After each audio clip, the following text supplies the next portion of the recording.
savez qu'on ne fait rien par hasard, on fait tout selon un but. C'est les primaires chez les républicains, afin de désigner le futur candidat, en tout cas, pour la présidentielle 2017.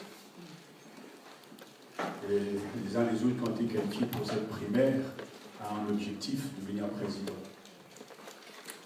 Alors c'est sûr que tous ne pourront pas y arriver, mais ça c'est l'objectif. On ne sait pas qui ils auront en face d'eux. Quoi qu'il en soit, ils ont en tout cas cette envie et de servir la France et de servir les Français.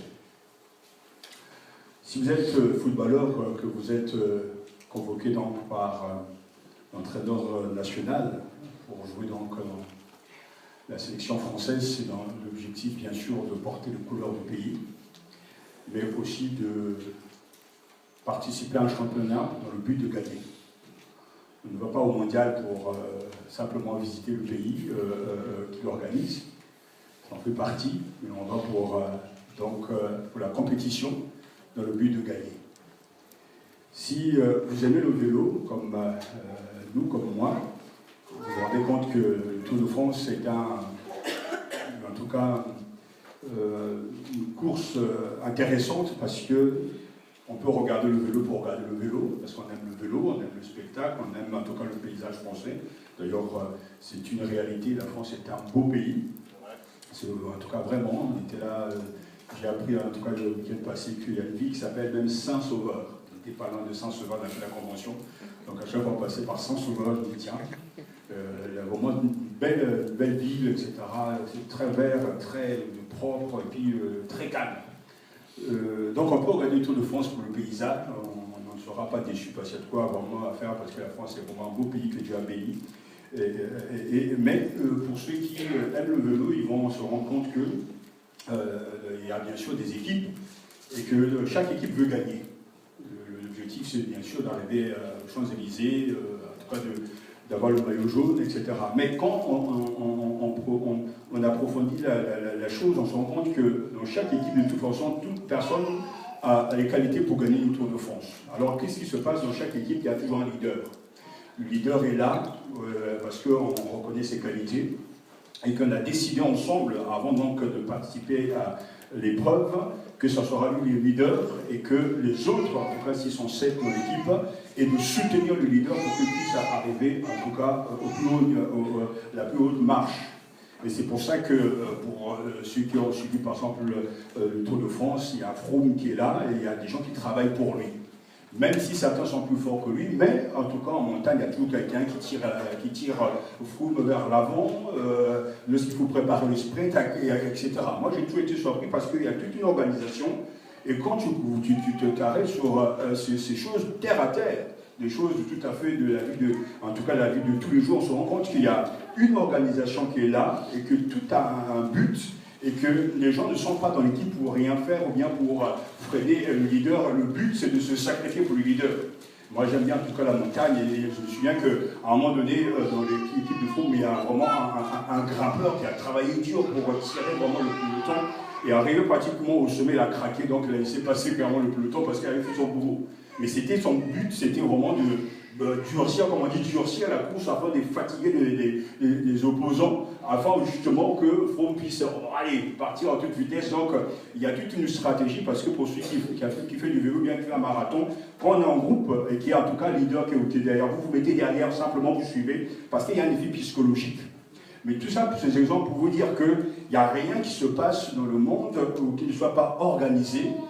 Et où il n'y a pas de but. En fait, il y a des buts partout. On a des buts même lorsqu'on va au travail, lorsqu'on va au lycée, lorsqu'on va au collège, on va à l'université. On a un objectif. Et si on ne comprend pas l'objectif, on pourra y aller sans envie, sans entrain, parce qu'on n'aura pas compris le but pour lequel on est là. Et c'est pour ça que quand on regarde l'Église, pourquoi on revient sur... bien plutôt on recommence cette étude, ou bien plutôt on commence cette étude sur la vision de l'Église locale, c'est pour montrer que si vous prenez bout à bout chaque élément de la vie chrétienne, si vous prenez la prière, si vous prenez par exemple la louange, si vous prenez les cultes, si vous prenez l'évangélisation, si vous prenez l'école des disciples, si vous prenez les dîmes, les offrandes, la Sainte Seine, si vous séparez tous ces éléments, ça n'a aucun sens. Parce que tous ces éléments n'ont pas été donnés par le Seigneur pour être dispersés. Tous ces éléments font partie d'un but particulier que Dieu donc a défini dès le commencement. Et la mission du Seigneur, dès le commencement, est très claire, c'est lui qui dit « je bâtirai mon Église ». Et lorsqu'on est sauvé et qu'on reçoit le Seigneur, on reçoit le don du Saint-Esprit, l'objectif du Seigneur, c'est de nous faire entrer dans son objectif à lui. Et il ne s'agit pas donc de simplement encourager les gens à prier davantage, à venir au culte, à venir au compte de la Bible. C'est bien de le faire, mais si on ne comprend pas pourquoi ces choses existent, on ne prendra pas plaisir à obéir au Seigneur par rapport à ces choses-là. Pourquoi le culte? Pourquoi les rencontres autour de la Bible? Pourquoi faut-il donner la dîme? Pourquoi faut-il évangéliser? Pourquoi faut-il louer le Seigneur? Ces éléments font partie d'un tout, et ce tout, bien sûr, c'est avant tout l'Église, le corps du Seigneur, et c'est pour ça que si nous comprenons réellement ce que Dieu est en train de faire, nous ne serons pas un obstacle pour lui, et nous continuerons à faire les choses, même si les autres ne le font pas. Parce qu'on aura compris quel est l'objectif. Et c'est vrai que, comme tout à l'heure, je prenais l'exemple du Tour de France, dans une équipe, il y a des gens qui ont abandonné. Il y a des bons grimpeurs, comme, je ne sais plus, le nom m'échappe, c'est un grimpeur, en tout cas, espagnol, qui est très fort, qui a dû même, pratiquement la deuxième journée du Tour de France, abandonner parce qu'il est tombé. Mais ça n'a pas empêché. Contador, voilà, merci beaucoup, frère. Contador. C'est lui comment on est spécialiste dans le jeu.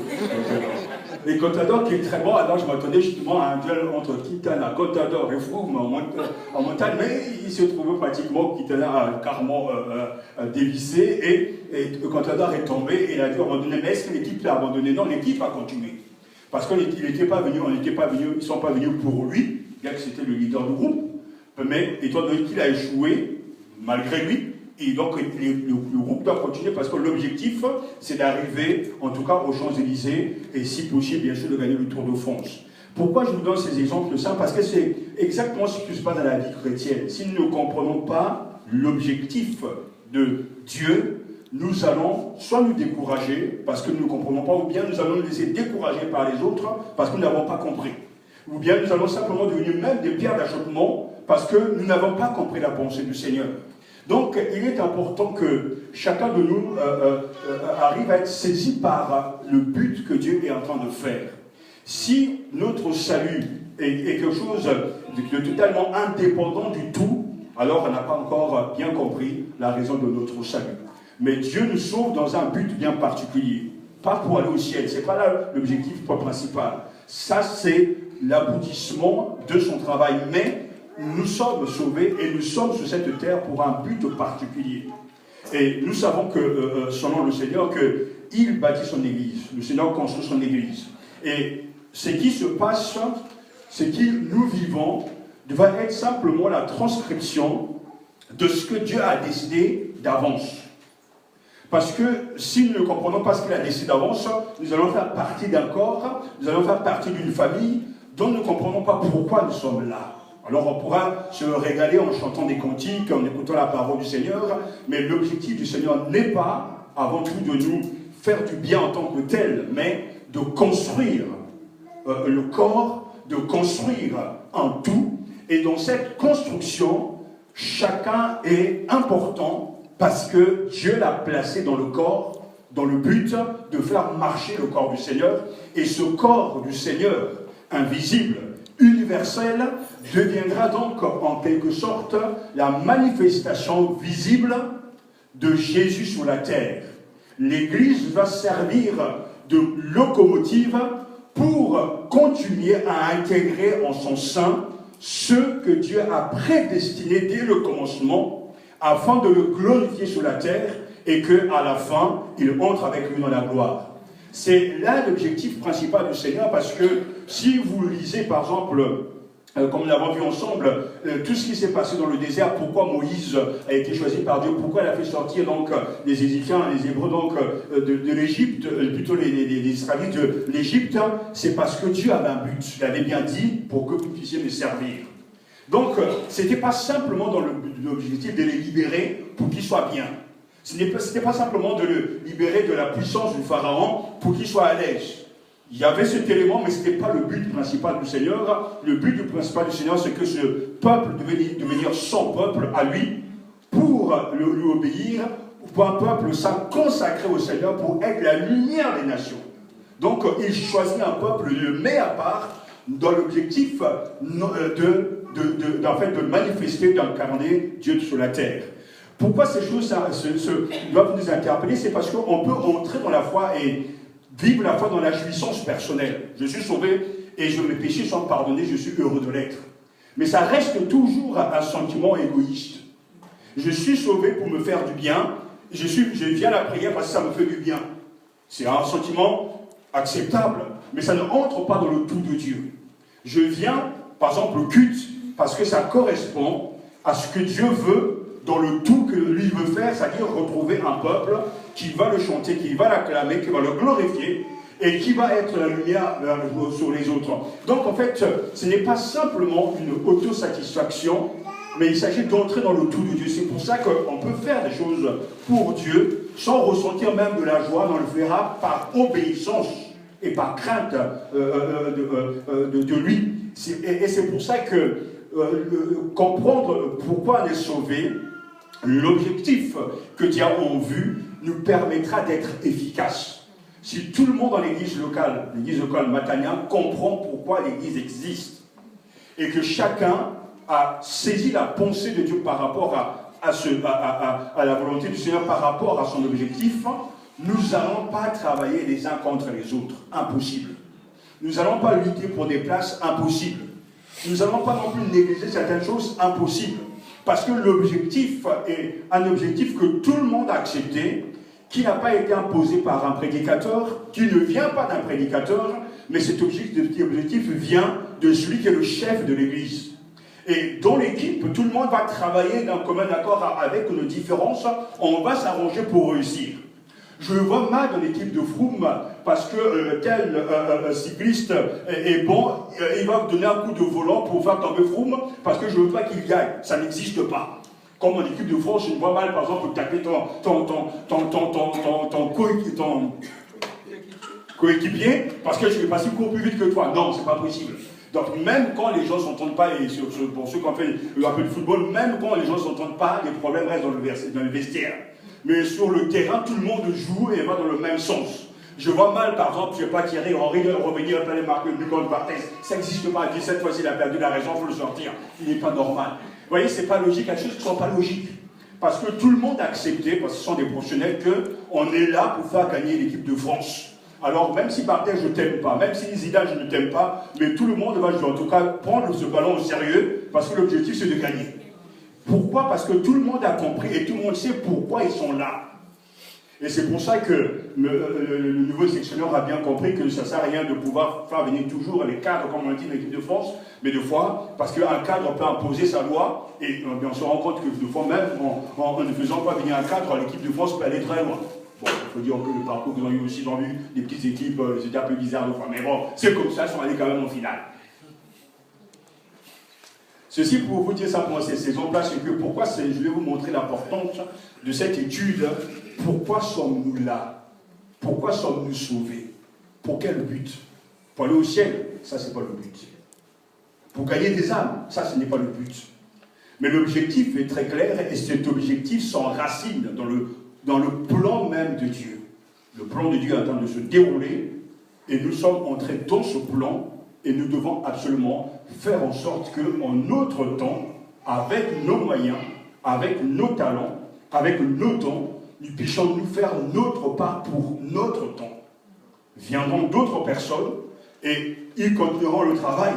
Mais ce qui fait que ce que Paul a fait, ce que les apôtres ont pu faire, nous sommes dans la continuité de ces choses-là.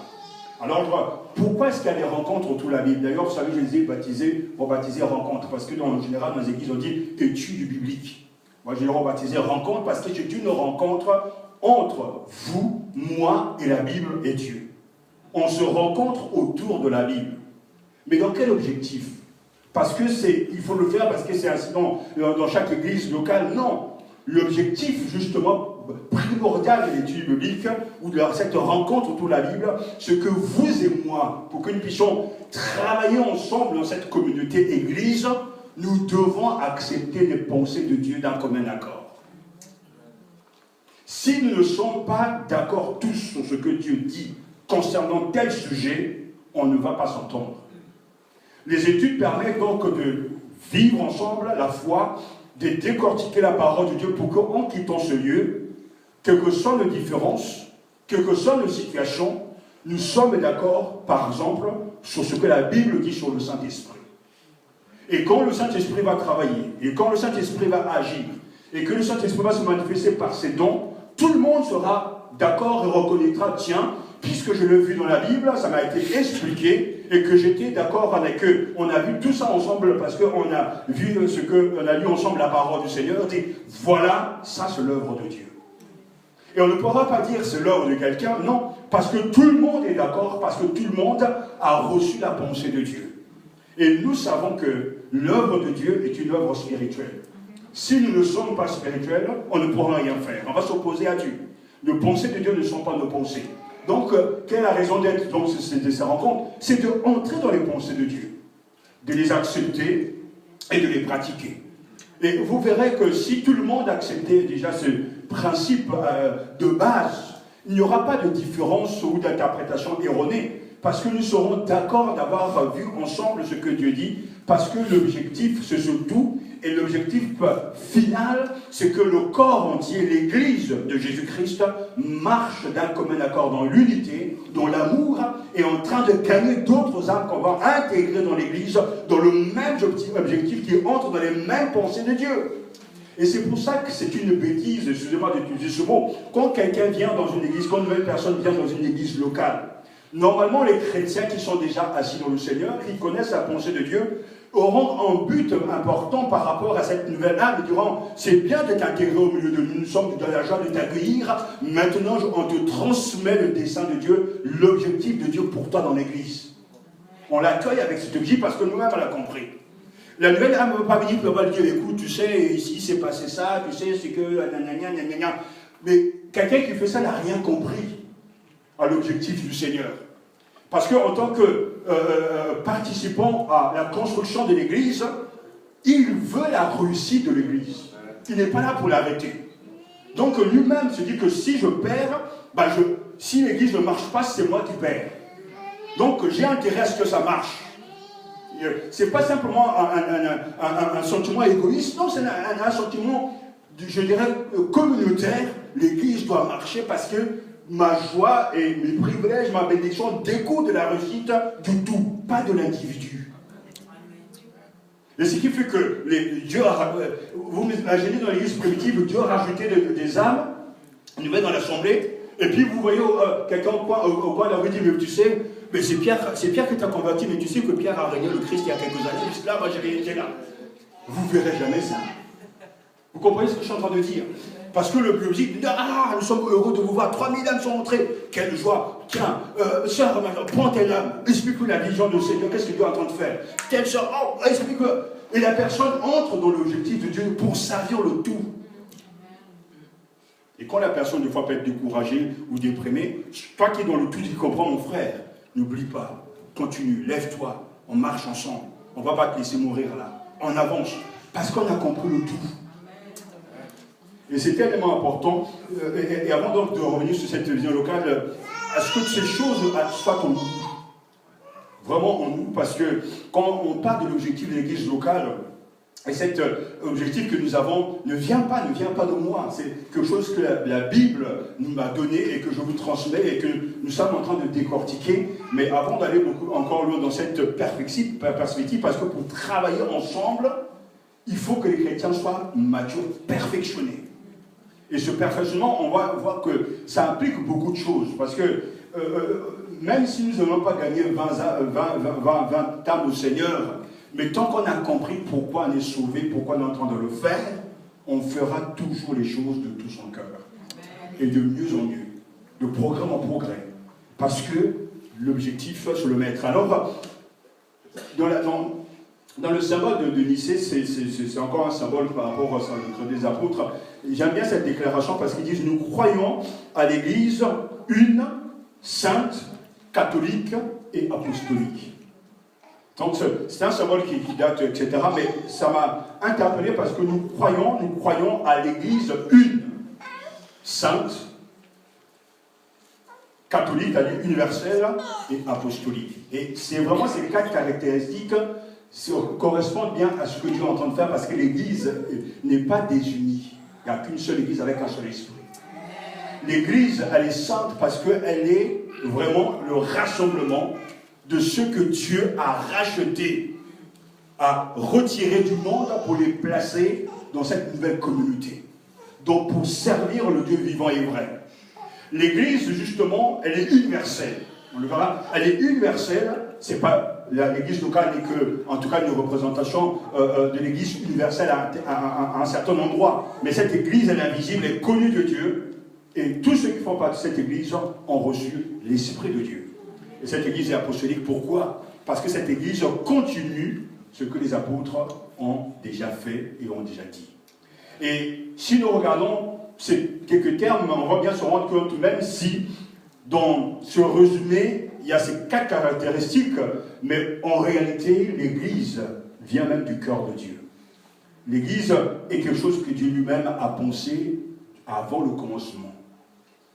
Et c'est pour ça que dans Éphésiens, on va lire juste 3 passages, Éphésiens chapitre 4, et nous avons là en tout cas quelques éléments pour répondre pourquoi nous sommes là, quel est le but de cette vision, pourquoi est-ce qu'on insiste à ce que les croyants, tous les croyants dans cette assemblée de l'Église locale soient saisis, je dis bien saisis par l'objectif du Seigneur, et tout le monde va prier par rapport à cet objectif. Dans Éphésiens chapitre, d'abord, nous avons la première mention, parce que l'Église, comme je dis, est vraiment quelque chose qui vient de Dieu lui-même, parce que l'Église a été choisie en Christ dès avant tous les temps, afin d'être un peuple saint. Regardez chapitre 1, verset 4, quelqu'un peut lire le passage pour nous. Éphésiens chapitre 1, verset 4. C'est en lui, bien avant de poser les fondations du monde, il nous avait choisis pour que nous soyons saints et sans reproche devant lui, puisqu'il nous a aimés. Amen. Vous voyez bien qu'il nous a choisis en lui avant la fondation du monde, pour que l'objectif, nous soyons saints. C'est ce que je viens de vous dire, soit est irréprochable, mais irréprochable par rapport à qui? Sous son regard. Que nous soyons irréprochables sous son regard dans l'amour. C'est bien Dieu qui, dès avant la fondation du monde, avant que la terre soit, il avait choisi. Et c'est important pour nous parce que si nous prenons conscience de ces choix de Dieu, notre but sera toujours d'aller dans son sens. Je ne suis pas venu sur cette terre par hasard. Je dirais que je ne suis pas venu sur cette terre pour être pasteur. Je ne suis pas venu sur cette terre pour être médecin, pour être garagiste, pour être infirmier, pour être comptable. Ce n'est pas là l'objectif initial de ma venue sur cette terre. Ça, c'est ma fonction. Mais je suis là sur cette terre parce que Dieu m'a choisi avant le commencement du temps. Mais pourquoi? Pour être à lui et irréprochable devant lui. Et c'est pour ça qu'il faut bien comprendre que quand quelqu'un ira au ciel, il ira au ciel parce que Dieu l'a choisi. Et quand quelqu'un ira en enfer, il ira en enfer parce que Dieu ne l'a pas choisi. On ne pourra pas dire que c'est parce que Satan l'a envoyé là-bas, bien que Satan joue un rôle. C'est pour ça que je vous explique que si vous ne comprenez pas le tout, vous allez rentrer dans les détails. Donc, tu vas dire, mais c'est à cause du diable, parce qu'il m'a tenté, il m'a piégé. Satan a son rôle dans le tout, mais il n'est pas lui le souverain. Satan travaille dans le but de Dieu mais il n'est pas indépendant. La maladie travaille pour le but de Dieu, mais cette maladie ne fait pas ce qu'elle veut, mais parce que Dieu coordonne tout ça. Tout ce qui se passe est lié au tout de Dieu. Qu'est-ce que Dieu est en train de faire? Pourquoi permet-il la maladie? Pourquoi laisse-t-il Satan faire les choses ainsi même dans son église? Pourquoi traîne-t-il? Pourquoi y a-t-il ceci? Tout ça, il le sait. Mais il a un objectif. Alors ne confondons pas nos moyens de souffrance, de difficulté par rapport au tout de Dieu. Que nous soyons malades ou pas, et que nous soyons guéris, ce n'est pas ça qui est important pour Dieu. Ce qui est important pour Dieu, c'est que nous entrons dans son dessein éternel. Et dans son dessein éternel, la maladie est inclue, mais la maladie n'est pas une fin en soi. Que tu sois marié ou pas, que tu aies des enfants ou pas, ce n'est pas ça l'essentiel pour Dieu, ce n'est pas le plus important. Dieu n'est pas là pour que nous soyons heureux sur la terre. Mais Dieu est là pour que nous soyons heureux en faisant sa volonté sur la terre. C'est différent. Parce que nous, on voit le bonheur par rapport à nous, mais on ne le voit jamais par rapport à Dieu. Et on peut se poser la question, est-ce que Jésus était heureux sur la terre? Jésus était heureux sur la terre parce qu'il a fait la volonté de son Père. Mais quand on regarde le bonheur de Jésus selon les yeux humains, il n'avait pas de maison, il n'avait pas de vêtements, il n'avait pas de voiture, il n'avait pas de femme, il n'avait pas d'enfants, etc. Jésus avait une vie vraiment solitaire, une vie sans abandon, sans bien matériel, mais pourtant, il est heureux de faire la volonté de son Père. Parce que le bonheur, la béatitude selon Jésus, c'est faire la volonté de son Père. Jésus a réussi sa vie. Pourquoi? Parce qu'il est venu sur cette terre pour faire ce pourquoi Dieu l'avait envoyé. Et son bonheur consistait à faire ce que Dieu lui avait demandé de faire. Alors si je me mettais à faire des calculs, à devenir mathématicien ou je ne sais pas, à guérir les malades pour guérir les malades, ben, il faudra passer à côté de la volonté de son Père. Parce que le but même, ce n'était pas de guérir les malades, de ressusciter les morts. Tout ça devait servir dans le sens de glorifier son Père et de ramener les âmes perdues au Seigneur. Alors, c'est important de se voir que notre objectif est totalement découle d'un dessein de Dieu qui nous dépasse. C'est beaucoup plus qu'on l'imagine. Dieu nous a choisis avant la fondation du monde pour que nous soyons saints et irréprochables. Et il poursuit ensuite, toujours dans cet épître, et ces saints vont se rassembler et créer une demeure. Éphésiens chapitre 2, verset 21. Quelqu'un peut lire pour nous, s'il vous plaît? C'est en lui que tout l'édifice bien coordonné s'élève pour être un temple saint dans le Seigneur. Amen. Et dans ma version, c'est en lui, donc bien sûr en Christ, que toute construction s'ajuste et s'élève pour former un temple saint dans le Seigneur. Vous voyez bien que Dieu nous a choisis pour que nous soyons saints et irréprochables devant lui. Dans quel objectif? Pas pour simplement être heureux, mais dans le but de s'assembler et de former un temple. Et ce temple, bien sûr, appelé aussi le corps du Seigneur, va donc être le moyen que Dieu va utiliser sur la terre pour se glorifier, pour chercher ceux qui ne sont pas sauvés, pour les intégrer dedans. Et en fait, ce qui se passe, moi je l'imagine ainsi, Dieu depuis le commencement, au travers même des patriarches, est en train de construire son église, et les uns et les autres s'assemblent à chaque époque, chaque génération, chaque année, chaque mois, chaque jour, etc., chaque seconde. Il appelle à lui ceux qu'il a prédestinés au salut, et ils intègrent le corps. Et tout d'un coup, les choses se mettent en place. Les gens s'associent, les gens s'unissent, et ils forment, et le corps est en train de se former, petit à petit. Parce que ceux qui ont été choisis par le Seigneur sont automatiquement intégrés dedans. Certains peut-être ne savent pas qu'ils ont été choisis, mais à un moment viendra où Dieu va les appeler par l'évangile et ils vont entrer dedans. Et ils vont se faire partie donc de ce temple que Dieu est en train de construire, où lui-même habitera, et de ce corps dont Jésus est la tête. Et ce qui fait que pour pouvoir, pour que ce corps fonctionne bien, et que chacun comprenne réellement ce qui est en train de se passer, il faut comprendre comment ce corps fonctionne. Et si on ne comprend pas comment ce corps fonctionne, on risque d'avoir un corps complètement, quel nom même, tordu, mal formé. L'œil ici, le doigt là, c'est horrible. C'est parce qu'on n'a pas pris sa place dans le corps. Mais l'objectif ici, il est très clair, ce corps-là, c'est en lui que toute construction s'ajuste et s'élève pour former un temple saint dans le Seigneur. Et quand on parle de s'ajuster, c'est que même quand des fois il peut y avoir des tensions, des traits de caractère opposés, on va s'ajuster pour que tout s'imbrique. Parce que le but, c'est de construire un temple. Et je ne vois mal, en tout cas dans le temple, dans une construction, la brique qui va dire, voilà, écoute, ne me pose pas de cette façon, pose-moi comme ça. Vous avez trouvé une maison complètement bizarre, des pierres ou bien des briques dans un autre sens. Bon, bien sûr, peut-être un François va me dire, ah, quel art! Mais en fait, ça ne ressemble à rien. Ça ne ressemble à rien. Parce qu'on trouvera toujours un moyen de l'admirer. Mais en réalité, on a raté la maison. Et c'est comme si aujourd'hui, mais c'est sûr qu'on utilise du ciment pour les constructions, mais de plus en plus au Congo, je me souviens dans ma vie à Kinkala, j'ai parlé avec un ancien de il me disait, oh papa, il faut venir construire ici parce qu'ici, il y a cette brique rouge là qui est en train de faire fureur.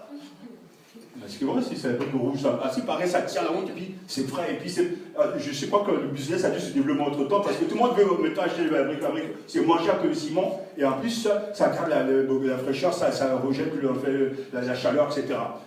C'est bien. Mais peut-être que demain on va trouver un mélange de ciment, briques rouges, etc., etc. Quoi qu'il en soit, mais tout le monde verra bien une maison bien construite, c'est agréable à voir, à tremper la peinture, etc. L'Église est une belle œuvre. C'est l'œuvre de Dieu. Et c'est pour ça qu'on va trouver, en tout cas, dans cette Église, des coloriages incroyables. Il y a des blonds, il y a des noirs, il y a des Chinois, il y a des Africains, tout le monde est là. C'est un mélange. Et comme tout le monde a reçu l'Esprit de Dieu et qu'ils ont été choisis par Dieu, il n'y aura ni de compétition dans ce corps, il n'y aura pas de problème d'ego, il n'y aura pas de croche-patte, parce que tout le monde a compris pourquoi il est dedans. Et personne n'a envie de sortir du corps, parce que c'est dans son intérêt de rester là-dedans. Et Dieu est en train de nous demander de nous ajuster. Et les études bibliques, je peux prendre ce terme pour vous, mais la rencontre de la Bible permet, quand on comprend la volonté de Dieu, de s'ajuster. Qu'est-ce que la Bible dit sur la dîme? Qu'est-ce que la Bible dit sur la prière? Qu'est-ce que la Bible dit sur l'amour des uns des autres? Qu'est-ce que la Bible dit sur l'évangélisation? Quand tout le monde qui est élu par Dieu accepte et épouse les pensées de Dieu, il va travailler dans le sens de Dieu. Même quelquefois il peut y avoir des tensions, des problèmes, mais on les réglera toujours. Et cette église sera reconnue parce qu'il y aura la réalité. Je partageais avec mon épouse le fait qu'on parlait de acte 6, et puis en échangeant, je lui ai dit, mais tu te rends compte que dans l'église primitive, alors face aux besoins matériels, besoins simplement alimentaires, les apôtres qui sont remplis du Saint-Esprit vont demander à l'église de choisir 7 hommes remplis du Saint-Esprit de foi. Alors, on discutait, je soulignais du fait que tu te rends compte que si c'est les apôtres qui avaient choisi ces 7 hommes remplis du Saint-Esprit de foi, les membres de l'église allaient dire, oui, mais c'est normal, Pierre, c'est le chef des apôtres, écoute, Jean, il connaissait le Seigneur, donc c'est bien qu'ils aient décidé donc eux-mêmes de choisir ces gens-là. Mais les apôtres n'ont pas fait comme ça. Ils ont dit simplement, choisissez parmi vous 7 hommes remplis du Saint-Esprit et de foi, et on va leur confier la tâche concernant donc le diaconat, le service. Et ça veut dire quoi? Ce que dans l'église en question, les gens savaient qui était rempli du Saint-Esprit de foi. Parce qu'on pouvait les repérer. On pouvait les savoir qui était qui. Le croyant entre eux-mêmes, ils savaient qui était rempli du Saint-Esprit. Et c'est important de savoir que ça ne venait pas des apôtres. Mais dans l'église, eux-mêmes savaient, se connaissaient. Et ils pouvaient dire, oh, il y a 7 hommes ici, toi, Étienne, etc. Ils sont remplis du Saint-Esprit de foi. Mais si on les a choisis, donc les autres alors, pourquoi ils ne se sont pas eux-mêmes autoproclamés? Moi aussi, je suis rempli du Saint-Esprit de foi. Non, il y a eu vraiment il y a eu comme une unanimité dans le sens que ce choix était le choix du peuple. Dans l'église, le cas, dans les églises, les gens, le peuple, normalement sont censés savoir qui est rempli du Saint-Esprit de foi. Mais la vraie question que je me pose ce soir, mais sur quels critères les ont-ils choisis? Est-ce que c'est les émotions parce qu'il est gentil, la bonne ligne, etc. Sur quels critères? Il y a bien des critères bibliques qui permettent de définir et de savoir qui est rempli du Saint-Esprit de foi. Mais maintenant, je pousse la réflexion toujours avec vous, mais si toi tu ne connais pas ces critères, tu vas juger par rapport à quoi? Si toi-même tu ne sais pas comment reconnaître quelqu'un qui est rempli du Saint-Esprit de foi, mais comment tu vas choisir la bonne personne? Ça va être plutôt du sentimentalisme. Bah oui, il même quoi que moi, il est du Sud, donc il est des nôtres. Lui, il travaille dans la même ville que moi, vient de même service que moi. Ah, il est gentil, il fait des gâteaux, alors viens, quoi, on te vote, quoi. Mais le problème, c'est que là, ça reste une œuvre charnelle. Mais on sait bien que l'Église est une œuvre spirituelle. Mais quels sont les critères justement pour choisir? Je suis convaincu, même si le texte ne nous dit pas, les chrétiens, à force d'avoir été enseignés, ils savaient discerner qui était rempli du Saint-Esprit de foi. Et quand on a amené les 7 devant les apôtres, ils n'ont même pas dit « Oh, un mauvais choix, c'est un mauvais choix ». Ils ont simplement posé les mains et ils ont continué avec leur préoccupation, la prière et la prédication. C'est comme aujourd'hui, on va dire maintenant, frères et sœurs dans l'église Matania, choisissez parmi vous les 5 plus spirituels. Nous, on va regarder. Ça va être sympathique, ça va être intéressant de voir comment vous allez faire. On va présenter un tel. Lui, non. Non, pas lui quand même, non.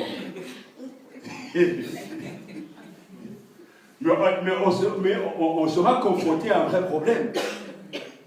Et c'est là qu'on va se rendre compte qu'on a une projection personnelle. Alors que le choix d'être divin est lié au tout de Dieu, parce que le but c'est le corps du Seigneur qui est spirituel.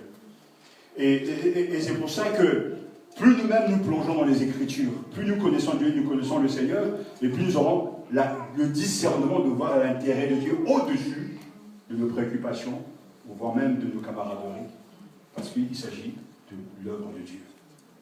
Et vous voyez que l'Église est un rassemblement, et le dernier passage, toujours dans Éphésiens chapitre 5, verset 27.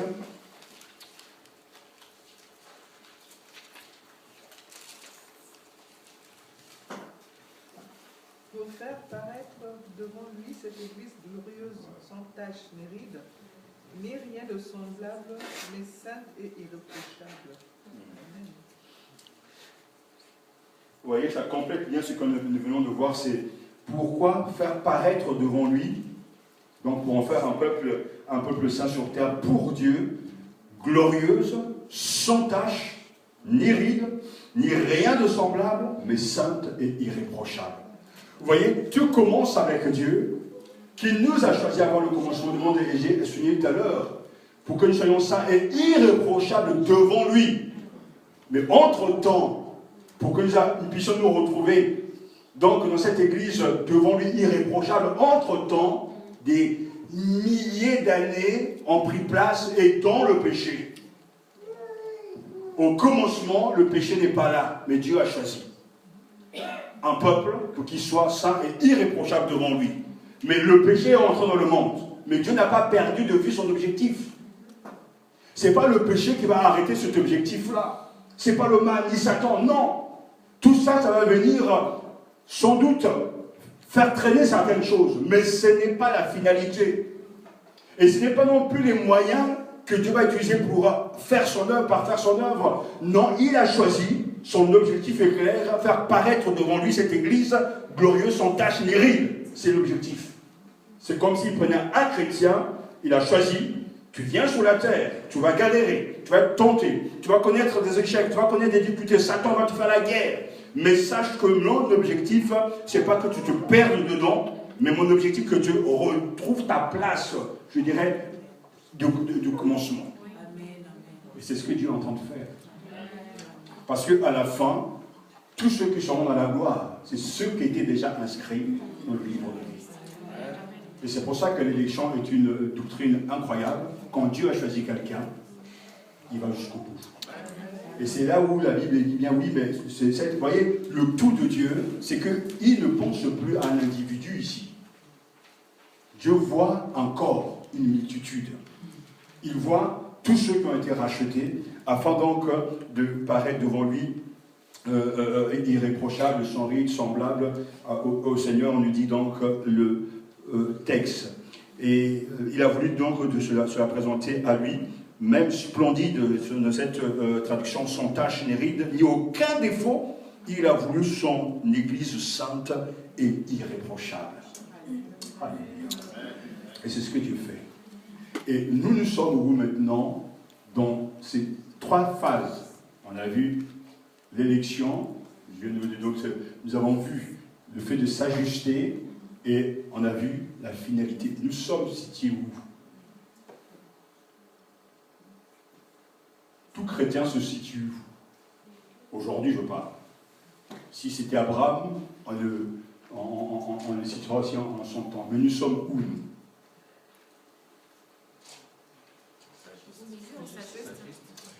Ça? On s'ajuste, exactement. On ne peut plus aujourd'hui, lorsqu'on est chrétien, qu'on parle du monde du chrétien qui a reçu le Christ à l'évangile, on ne parle plus d'élection. Son élection est en marche. Mais on parle maintenant de son positionnement dans le corps. Et ce positionnement dans le corps implique qu'il soit mature. C'est pour ça qu'on parle justement de notre devise ici, c'est le perfectionnement des saints en vue de l'œuvre de l'édification du corps de Christ. C'est-à-dire qu'on entre dans le corps parce qu'on est mature, d'abord on entre en tant que bébé, mais on mûrit dans l'objectif de faire en sorte que tout le corps aille de l'avant. Et pour le faire, il faut que chacun soit mature. Et cette maturité est vraiment au cœur même du ministère de Jésus, former les chrétiens à faire le travail de Dieu. Et c'est pour cela que cet ajustement sera difficile. Mais parce qu'il s'agira de quitter nos pensées pour entrer dans les pensées de Dieu. Nous sommes entrés donc en cette nouveauté de vie, et nous devons maintenant accepter et épouser les pensées de notre tête, de notre Père. Et ces pensées sont contraires à nous. Tu vas gagner de l'argent, tu te dis, voilà, je dois prendre soin des miens, je dois prendre soin de ma famille, je dois prendre soin de mes études, je dois acheter ceci. Mais cet argent que tu as, parce que tu es devenu chrétien, quand tu entres dans les pensées de Dieu, tu ne peux plus penser comme un être humain normal. Moi et ma famille, mais d'abord, qu'est-ce que Dieu veut et qu'est-ce que Dieu attend de ce qu'il m'a donné pour sa gloire. La manière de penser change. L'argent, on l'a bien, mais on ne veut pas dire mon argent, puisque nous ne nous appartenons plus. Mais c'est l'argent du Seigneur.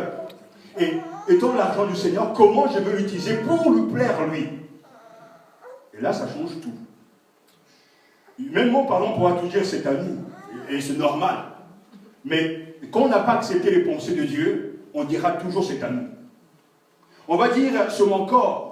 Pour prendre des exemples pareils, c'est mon temps. Mais quand quelqu'un a reçu et fait partie de l'élection, que le processus s'est déclenché, automatiquement, le rouleau compresseur de l'amour de Dieu est en marche.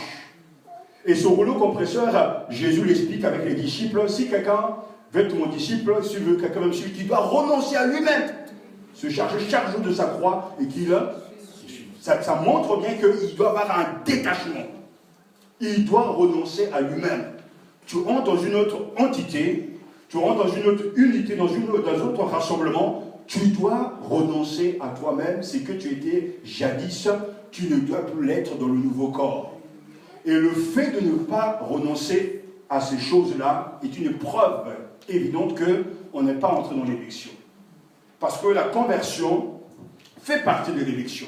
Il y a l'élection, le choix de Dieu, la personne répond à l'évangile et automatiquement on avance, on grandit spirituellement en renonçant à certaines choses pour épouser d'autres choses.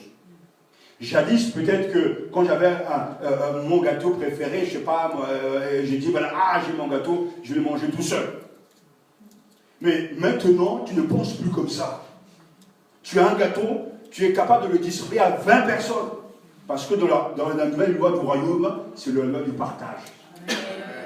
Quand par exemple, jadis tu disais voilà, parce que c'est un peu le sentiment de fois qu'on peut avoir en France, chacun chez soi et en mieux c'est. Mais dans le corps du Christ, il ne se passe pas comme ça. Ton frère souffre, c'est toi qui souffres. Ton frère a faim, c'est toi qui as faim. Et d'ailleurs même, vous avez vu que quand j'ai prêché sur l'autorité du Seigneur par rapport au jugement dernier, et Matthieu 25, tout le monde sait sur quelle base on va être jugé. Ce n'est pas sur le fait parce qu'on n'a pas eu de don spirituel, on n'a pas prophétisé, on n'a pas chassé les démons. Ce n'est pas sur ça qu'on sera jugé. Mais sur la manière qu'on s'est comporté à l'égard de l'autre. J'ai eu faim et tu ne m'as pas donné à manger.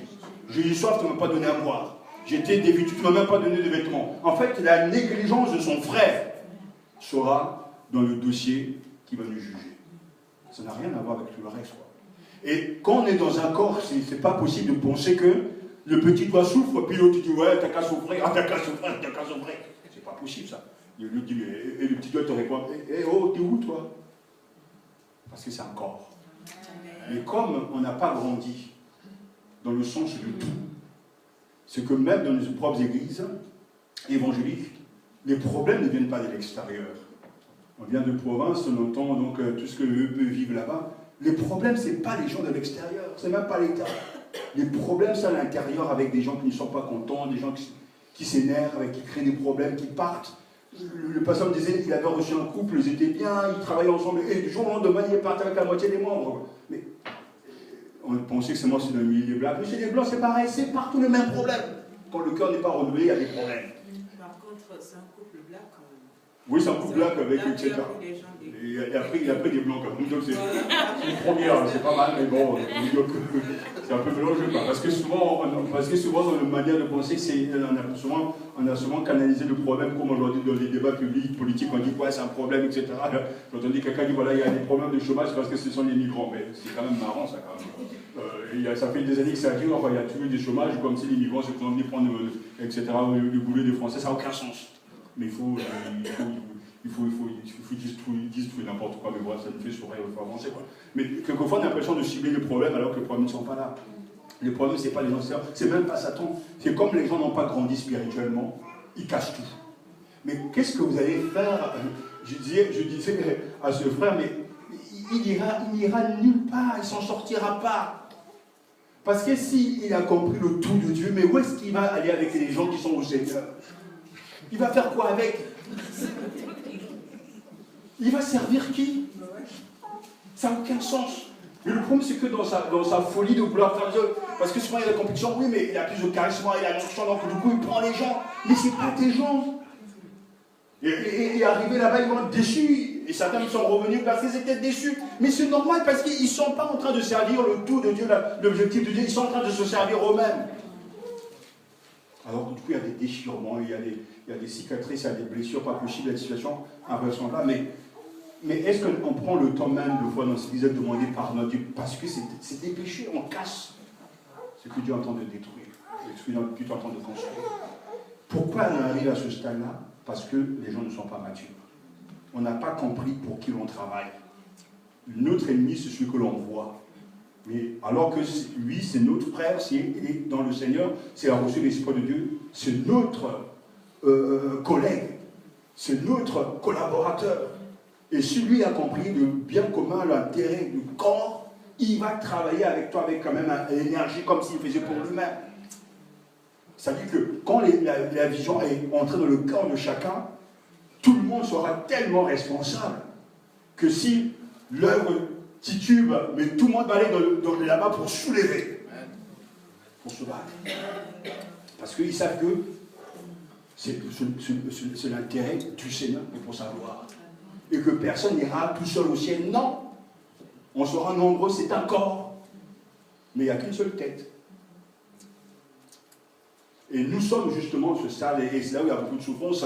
Et John Stott avait raison, parce qu'à la fin de sa vie, cet homme pour qui nous avons beaucoup de respect, pouvoir dire oui, l'Église connaît une croissance incroyable, mais quel manque de profondeur.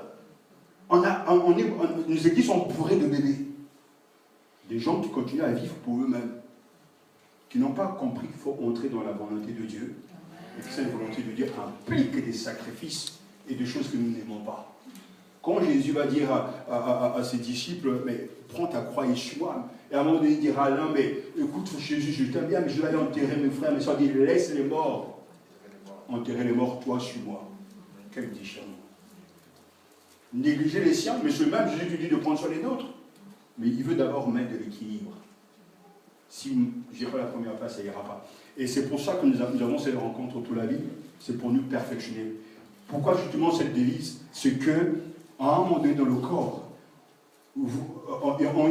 ayant reçu, vous, les outils, les enseignements, vous allez travailler au perfectionnement de l'Église. Mais c'est à vous de le faire. Et les moyens que Dieu donne, ce sont les ministères pour perfectionner les saints. C'est pour ça que je vous ai cité cet acte 6, parce que c'est exactement ce qui se passe. Par exemple, dans notre église, une fois, je ne vais pas citer le nom de la personne, on était dans une pastorale, et puis une secrétaire a dit, mais ils sont parlant d'une pasteur, disait, voilà, moi je ne vous comprends pas, parce que vous êtes des pasteurs, vous, mais vous n'êtes jamais avec les membres, parce qu'elle était responsable de l'évangélisation dans cette église. Elle disait que vous n'êtes jamais avec moi dans l'évangélisation dans les rues. Alors que le pasteur Claude est toujours avec les membres de son église dans les rues. Alors, ça m'a tiqué parce que je dis, mais le rôle du pasteur dans la volonté de Dieu n'est pas que je sois avec vous dans les rues. Je le fais parce que je suis un disciple de Jésus et que j'aime le faire. Mon rôle à moi, c'est d'être là pour vous dire et vous donner des moyens d'aller le faire vous. Parce que c'est à vous de faire ce travail-là. Et l'église locale se retrouve autour de la parole du Seigneur pour vous donner les moyens de le faire, vous donner l'enseignement, ce qu'il faut dire, ce qu'il faut comprendre, afin que vous puissiez faire l'œuvre de l'édification du corps de Christ et faire l'œuvre qu'il vous a confiée. Quand Dieu te donne le don de prophétie, le don de prophétie, tu le viens avec dans l'église, tu es dans l'église, de toute façon, on ne peut pas faire autrement, mais on va te donner des éléments pour bien prophétiser. Mais c'est à toi de prophétiser. Si Dieu te donne le don de guérison, tu ne vas pas commencer à aller te faire ton ziga quelque part là-bas, tu as dit ton petit club, et tu fais tes guérisons, tu peux en finir. Et toi, viens ici, 100 000, nom de Jésus a guéri. Toi, après, c'est bien comme du business. Non, tu reçois le ministère des guérisons, tu t'intègres dans l'église locale, le pasteur, en tout cas, le responsable te suit et te donne l'enseignement pour bien faire son travail. Et parce qu'on ne l'a pas fait durant des années, j'ai vu des gens qui avaient un véritable ministère de guérison sortir de l'église et faire des histoires pas possibles. Et pourquoi avaient-ils du monde? Mais parce que comme les gens vivent pour eux-mêmes et veulent satisfaire à leurs besoins, ils suivent ces gens-là. Parce qu'ils n'ont pas compris la vision du tout. Et ils se perdent. Ils ne grandiront jamais parce qu'ils iront toujours d'émotion en émotion, de maison en maison, pour chercher quelque chose, parce qu'ils n'ont pas compris que Dieu les a choisis afin de s'ajuster dans le corps, pour être dans la gloire plus tard. Mais pour être un instrument de Dieu sur cette terre, qu'il soit ça. Ils n'ont pas compris ça. C'est pour ça que cet évangile qui tourne toujours autour de soi, Dieu me bénit, Dieu va me bénir, cet évangile, il est dangereux. Dieu te bénit pour que tu sois en bénédiction. C'est ça le complément. Et c'est ce qui se passe. Donc, c'est bien, normalement, qu'on a compris justement pourquoi on prend le temps de voir ça avant de poursuivre, justement, parce que personnellement, c'est ça que le point sur lequel il faut absolument accentuer les choses. Mais quand on a saisi le plan, rien que ces quelques éléments que je viens de vous donner, l'évangélisation ne doit pas être un problème pour les gens. Les appels pour aller évangéliser ne doivent pas être un problème pour les gens. Donner sa dîme, ça ne doit pas être un problème pour les croyants. Visiter son frère, etc., prendre soin des autres, ça ne doit pas être un problème pour le croyant parce qu'il a compris que lui c'est moi et moi c'est lui. C'est un tout. Et quand on va évangéliser, c'est pas simplement parce qu'il faut évangéliser, on va contre-cœur, on va le faire, tiens le pasteur on va y aller, quand il n'est pas là, on va y aller. C'est pas ça. Il a compris que si l'évangile, c'est parce que le maître souverain lui a demandé de le faire pour qu'il intègre ceux qui ne sont pas dans le tout. C'est pour ça qu'il est motivé. Alors s'il est accompagné d'autres frères, c'est bien. Mais il y a des gens qui ne comprennent pas ça, qui disent voilà, mais on a un programme chargé, on va avoir une prière, on va avoir une veillée de prière. C'est trop chargé cette histoire-là. Mais ils n'ont pas compris que si on veut toucher Dieu, il faut prier. Si on veut que les choses changent, Dieu nous a donné le moyen, c'est la prière ou le jeûne. On est obligé donc de prier parce qu'il nous dit de le faire. Alors on ne viendra pas parce qu'il faut venir, on dit mais sa colère, ça va finir. Mais tu ne peux pas penser comme ça.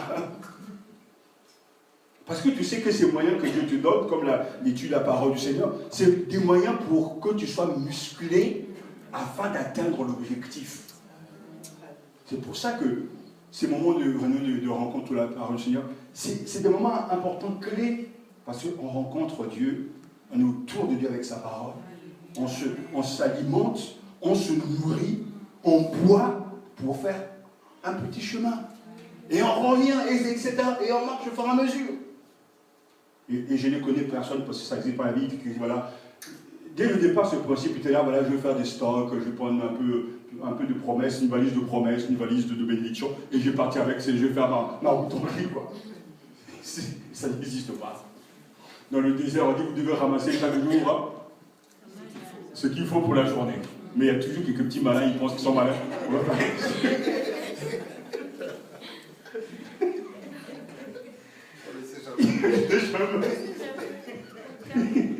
Deuxième assurance, on ne sait jamais. Mais le lendemain, tu étais fourré. Alors, je ne sais pas si Dieu se quand il dit, qu'est-ce que je vais faire de ces gens, parce que c'est incroyable.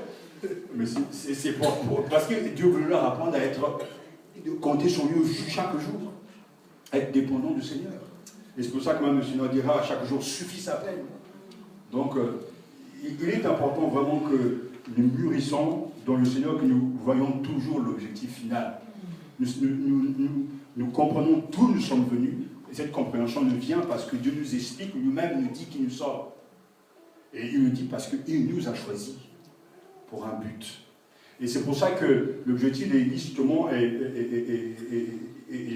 c'est pour ça que nous sommes là, nous nous perfectionnons dans ce que nous sommes en train de faire, dans le but de mieux servir Dieu et d'être efficace. Et ça, on l'a vu ensemble, c'est pour ça qu'on revient sur cette question donc, de la maturité spirituelle. Qu'est-ce que c'est donc? On a vu ensemble que Paul définit la maturité comme étant en Christ. Je vais mettre la diapo, on va quand même un peu avancer.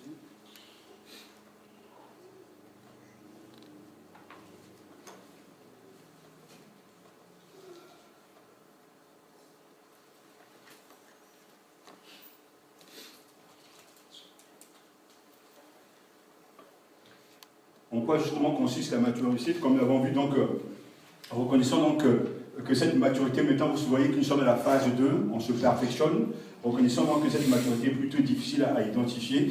La plupart d'entre nous, donc, nous souffrons donc d'immaturité persistante dans certains domaines. Même la personne adulte cache encore un petit enfant en son être intérieur. Et nous avons donc, on avait vu qu'il y avait donc différents types de maturité, mais on s'était arrêté sur le fait que être en Christ revient à être personnellement, fondamentalement et de manière vitale liée à lui. Dans ce sens, la maturité consiste à avoir une relation mature avec le Christ que nous adorons, en qui nous croyons, que nous aimons, à qui nous obéissons. Je dis bien vraiment avoir une relation mature avec le Christ parce que il est impossible d'être branché à la tête, d'être lié à la tête du Christ et de ne pas grandir, l'aimer davantage. Plus on l'aime, plus on l'apprécie, et plus nous grandissons parce qu'il est en fait l'ultimatum, le cadre même de notre maturité, celui. C'est que nous devons être, comme nous venons de le chanter, tomber amoureux de Jésus, c'est pour lui ressembler, et Dieu est en train de nous transformer en tant qu'individu, mais en tant que aussi communauté, pour que nous soyons cette épouse justement irréprochable, sans tache ni ride. Il est en train donc de nous perfectionner, de enlever, d'extirper de nous donc tout ce qui est contraire à sa nature. Parce que avant de renaître de nouveau, nous marchons selon la chair et nous suivons l'esprit du monde, l'esprit de Satan. Mais lorsque nous naissons de nouveau, l'Esprit de Dieu habite en nous et nous sommes conduits par l'Esprit de Dieu parce que nous sommes fils de Dieu. Et l'objectif justement c'est de pouvoir augmenter et de grandir dans cette intimité avec le Seigneur. Plus nous le connaissons et plus nous sommes donc matures. Donc quand on parle de maturité, c'est toujours lié à la relation qu'on a avec le Christ. Donc la question suivante à se poser est de savoir comment le chrétien devienne mature. Notre texte nous donne une réponse simple. Considérez l'affirmation principale du verset 28 que nous avons lu dans Colossiens. On avait lu ce texte, Colossiens chapitre 1. Mais on ne va pas le lire, chapitre 1, verset 28 et 29. Notre texte nous donne donc cette réponse, celui que nous annonçons afin de rendre tout homme parfait en Christ. Vous voyez, ce sont des élus, mais ils ne sont pas parfaits. La perfection ultime, c'est à la fin quand nous serons dans la gloire irréprochable, sans tache ni ride. Mais entre-temps, entaché par le péché, il faut rendre tout homme parfait en Christ. Nous sommes bien sauvés, nous sommes en Jésus, mais nous ne marchons pas selon cette position. Et c'est là tout le travail pastoral et d'enseignement, c'est de perfectionner nos croyants afin qu'ils comprennent comment il faut marcher. L'image est simple parce que des parents, il y a des choses qui me marquent en tant que parent. Pour ceux qui ont la joie d'être parents, on oublie beaucoup de choses, mais je n'ai pas oublié les premiers pas de mon fils. J'ai eu ça reste marqué en soi. C'est bizarre, hein. Il y a peut-être des parents qui oublient, des papas qui oublient, mais il y a des choses qui vous marquent parce que c'est un monde, le petit qui arrive dans ton bureau, papa, il est doux celui-là, quel phénomène, quoi. C'est ces choses qui vous bouleversent.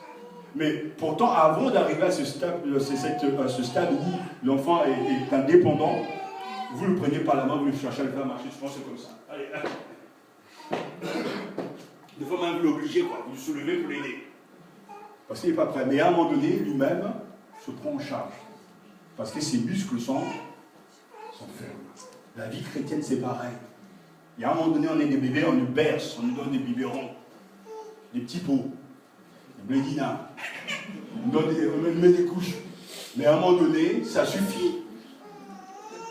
À un moment donné, maintenant, tu as pris un peu de poids, l'enfant va faire des efforts, et puis après, il va s'efforcer. Il y a des enfants qui n'ont même pas besoin de vous savez, ces chaises qu'on a, souvent, on les met de comment dans ces sièges avec du bout en train de. Avec des roulettes. Une trottinette, voilà, trottinette, merci. Non, il y a carrément des enfants dès que se lèvent, hop, ils sont debout, ils marchent. Oh, ben il est vigoureux, ce petit-là. Et en fait, et à un moment donné, 1 an, 2 ans, 3 ans, ils partent à l'école, ils grandissent. Puis à un moment donné, c'est l'âge adulte, on prend des décisions, on souffre, on comprend ce qu'est la souffrance. Parce qu'il y a des enfants, ils ne savent pas ce qu'est la souffrance, ils ne savent pas ce que c'est le feu, tout ça. Mais les parents sont là pour les encadrer. Cette image, c'est celle que notre Père exerce vis-à-vis de nous. Il nous protège. Quand vous voyez votre enfant chéri, aimé, aller vers le feu et dire hey, vas-y. Non, c'est pas sérieux. Non, vous allez vous battre, allez commencer à même tout faire pour le protéger. Vous voyez un animal qui arrive, même si c'est un bulldog, un chat méchant, toi-même tu as peur de dire mais je veux protéger mon enfant. Mais parce que c'est humain, c'est légitime. Parce que vous savez ce qui est bien. Un bébé ne sait pas. Mais quand le bébé aura 15 ans, 16 ans, 18 ans, lui-même va voir le bulldog, lui-même il va fuir. Vous n'avez pas besoin de lui dire il fuit. Parce qu'il sait. Et spirituellement, on grandit. C'est pareil, ça dit qu'on est spirituellement, mais il faut grandir. Et en grandissant, qu'est-ce qui se passe? On se rend bien compte qu'on n'est pas tout seul dans ce monde. Que des fois même, pour avancer, on doit faire plaisir à l'autre et pas à soi. C'est ça la vie d'adulte. On prend des décisions même qui ne plaisent pas, mais c'est pour le bien commun. Et des fois même, quand on est chef du village, on encaisse des choses pour que le troupeau ne se disperse pas, parce qu'on a grandi. Des fois, on entend des choses qu'on ne répète pas aux plus petits pour ne pas les briser, parce qu'on a grandi. Et c'est cette maturité, il faut absolument comprendre que pour arriver là, c'est celui que nous annonçons, Paul avait compris que la seule chose à faire pour faire grandir les croyants, c'est de prêcher Christ. Et plus on annonce, et plus celui qui est né de Dieu va l'aimer. Et quand il va l'aimer, il va mieux le servir. Et il va lui donner. Parce que c'est ça le message. Mais si on décide, par exemple, dans les églises, simplement, on ne va plus prêcher, sur les guérisons, on ne va plus prêcher sur les instruments de prière. La seule chose qu'on va prêcher du matin au soir, c'est Jésus. Jésus le bon berger, Jésus la lumière, Jésus la résurrection de la vie, Jésus le sel, Jésus la porte, Jésus... À un moment donné, ils vont dire, il n'y a pas que Jésus dans la Bible comme ça. Il y a autre chose aussi. Il y a traversé la mer des gens, que Jésus qui fait marcher les boîtes. Oh, il y a aussi ça, Pasteur. Parce qu'on n'a pas compris qu'en fait, tout est conditionné à lui. C'est qui est très étonnant dans la Bible. Pourtant, nous savons que le Père existe, l'Esprit existe, mais tout du début jusqu'à la fin est centré que sur le Christ. Le Père n'a même pas beaucoup de place, le Saint-Esprit n'a pas la même place que le Père. Tout est centré sur le Christ. Tout. Et ce sera une belle étude, mais on n'aura pas le temps. Comment je pourrais vous démontrer dans chaque livre, tout parle de Jésus. Genèse, Exode, tout est soit la préfiguration de Jésus, soit l'aboutissement de Jésus. Tout parle de Jésus, du début jusqu'à la fin, il est le centre de tout. Et Paul avait compris qu'il fallait qu'il annonce Jésus. Il ne prêchait que lui. Et c'est là, c'est ce qu'il faut absolument faire. Ça n'empêchera pas d'enseigner les gens sur l'adoration, comment adorer, mais tout est centré sur lui. C'est pour ça que ce cantique, les gens beaucoup, centré sur lui, centré sur lui. La maturité consiste à avoir une relation donc mature avec le Christ, que nous adorons, en qui nous croyons, que nous aimons et à qui nous obéissons. Et cette maturité se traduit toujours de plusieurs manières, mais quand on arrive à une certaine relation avec le Seigneur, qu'on a grandi, l'œuvre de Dieu nous tient à cœur. Quand l'Église, même le cas traversera le moment difficile, vous allez même pleurer avec l'Église. Parce que cette Église, c'est votre Église. C'est un peu la difficulté avec ceux qui servent Monsieur dans l'Église, c'est que nous vies sont liés à l'Église. Vous partez, vous allez travailler, c'est bien. Vous allez dans vos entreprises, vous vivez autre chose, vous oubliez peut-être, c'est normal parce que vous êtes concentré sur autre chose, etc. Et que vos vies ne sont pas conditionnées à l'Église. Demain, si ça ne va pas, ça se casse ici, dis moi, mais moi j'ai pas de problème, je suis fonctionnaire, j'ai mon salaire, j'ai pas de problème, tout va bien, etc. Ça fait 20 ans que je travaille dans l'entreprise, même si je pas, j'ai l'indemnité. En fait, il n'y a aucun souci pratiquement de Dieu, mais quoi. Parce qu'il y a une séparation. Mais ceux qui travaillent dans l'œuvre de Dieu, leur vie est liée à l'Église. Quand l'Église va mal, c'est eux qui souffrent, parce que tout est lié. Quand l'Église a des problèmes, c'est eux qui ont des problèmes, parce que toute leur vie est liée. On n'a pas de séparation. Mais pourtant, pourquoi c'est comme ça, c'est difficile? Parce que dès le début, les gens n'ont pas compris la pensée de Dieu concernant l'Église. Parce qu'il y a quelque chose quand même qui est particulier, ça c'est juste une petite parenthèse, ça n'a rien à voir avec notre sujet. J'étais très surpris parce que quand je fais ma lecture de tout l'Ancien Testament, je suis étonné de la manière que Dieu, dès le début, met les choses en place, en ordre, la place des Lévites, tout ce qu'il faut faire à leur égard, leur donner un terrain, leur mettre une place à part. C'est-à-dire qu'il a tout prévu comme une assurance vie pour que si jamais quelque chose arrive, mais au moins, tout le monde est au même niveau. C'est très étonnant ça. C'est-à-dire que ceux qui servent dans le temple, ils ont des bienfaits liés à leur service. Et ça n'a jamais posé de problème aux Israélites parce que dès le commencement, ils avaient compris qu'ils sont dans le temple, ils servent le Seigneur pour nous, nous devons leur donner. Et ça ne pose pas de problème. Mais plus on avance dans l'histoire de l'Église et on s'en rend compte, on commence à tout mélanger, on ramène les pensées de l'homme dans la Bible, on commence à se dire, voilà, oui, mais est-ce que c'est un emploi, ça réellement? Parce qu'on oublie quand même. Il y a des discussions, on ne peut en finir. Et puis à un moment donné, même quand les difficultés sont là, c'est quand même tragique que, deux fois dans une église, c'est quelque chose que j'ai entendu, mais ça a été terrible. Le pasteur a été viré sans aucune indemnité, et pourtant ce pasteur avait 4 enfants, quoi. Parce qu'il y avait un problème. Ils n'ont pas eu la capacité, même la gentillesse, c'est-à-dire la maturité, dit voilà, mais c'est un homme qui a des besoins, qui a une famille, qui vous a servi, qui vous a aidé, mais pensez à lui dans la continuité de sa vie. Même si vous n'êtes pas ensemble avec lui, mais il y a une vie aussi. Non, parce que vous leur règle de compte, il coupe tout en machin. C'est des sortes de tragédies que peut-être vous n'entendez pas, mais on est au courant de ça. Et c'est quelque chose d'incroyable. Pourquoi on arrive là? Parce que les gens n'ont pas grandi dans l'Église. Ils n'ont pas pris les pensées de Dieu concernant la responsabilité de l'Église, la responsabilité de chacun. Donc, du coup, comme il y a l'individualisme, on ne voit pas le tout.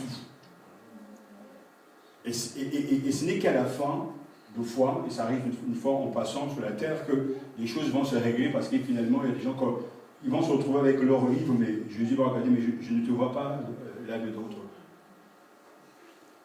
Ton nom n'y est pas. Est-ce qu'on peut effacer le nom du livre de vie? Non, on ne peut pas l'effacer, c'est écrit depuis le départ. Mais C'est cette maturité qu'il faut absolument avoir. Il peut arriver, par exemple, voilà, on soit absent pour, je ne sais pas, un week-end, etc. On ne peut pas gérer les choses comme se doit, mais on va dire, oh frère David, tu dois prêcher dimanche. Il dit, ah pasteur, moi c'est pas mon truc, etc. On sait que c'est pas ton truc, mais ça dit qu'il faut être toujours prompt à faire les choses. Être prêt. Je donne ces exemples parce que souvent dans les églises, on dit en frère, non pasteur, j'ai besoin de prier, il faut 4 mois, 5 mois. D'accord, c'est humain, je comprends. Et on respecte ce genre de sentiment, mais il faut aussi compter sur l'Esprit de Dieu. Il y a des choses que nous, on doit planifier, mais même quand on planifie les choses, c'est le Saint-Esprit qui décide. Vous avez vu le pasteur Chalma, ce n'était pas lui qui était prévu, mais le Seigneur a décidé, parce qu'il fallait trouver une solution, on ne pouvait pas annuler non plus, etc. Mais il fallait que l'Église existe, et surtout, quelqu'un me demandait, pasteur, est-ce qu'on va faire l'évangélisation? On n'est pas là, le responsable de l'évangélisation n'est pas là, est-ce qu'on va faire ça? Mais l'Église doit continuer même quand on n'est pas là. C'est le tout. Nous sommes au service de l'Église, mais chacun est acteur dans l'Église. Et chacun doit être là comme d'habitude. Tous ceux qui viennent à l'évangélisation doivent être là, ceux qui ne viennent pas doivent être là, parce qu'ils sont au service de l'Église. Est-ce que vous comprenez? C'est tellement important, c'est cette maturité justement de grandir, mais je me sens concerné.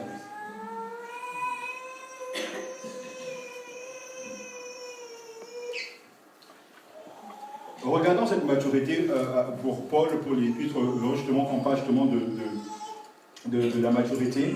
Dans 2 Corinthiens chapitre 13, verset 11, Paul résume ainsi les 29 chapitres qu'il a écrits aux Corinthiens, donc les deux testaments, les deux épîtres.